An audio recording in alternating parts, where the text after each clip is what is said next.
Hello and welcome back to day 24 and the final day of Christmas planning made easy. Happy Christmas Eve.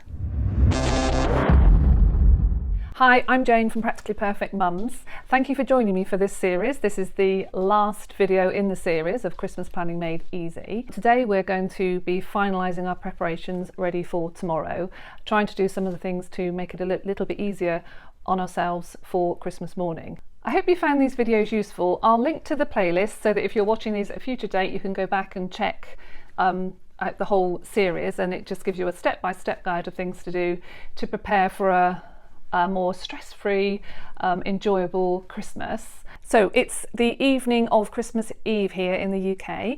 We've got a few presents left to wrap before they go into the children's stockings.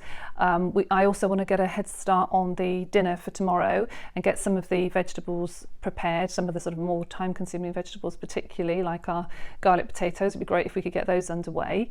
Once we finish the food prep, I would really like it if we could get the kitchen tidy so that our future selves will thank us tomorrow when we come down to a nice clean kitchen in the morning and we don't have that to worry about.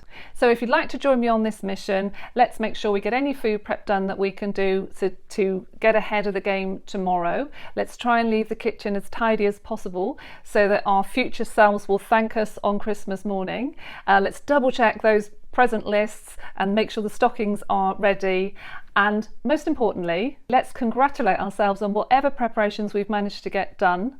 I hope you have an absolutely fantastic Christmas. Thank you for sticking with these videos. It's been great having you here. So grab a glass of something and let's congratulate ourselves on whatever preparations we've managed to do. Well done. Happy Christmas. Cheers.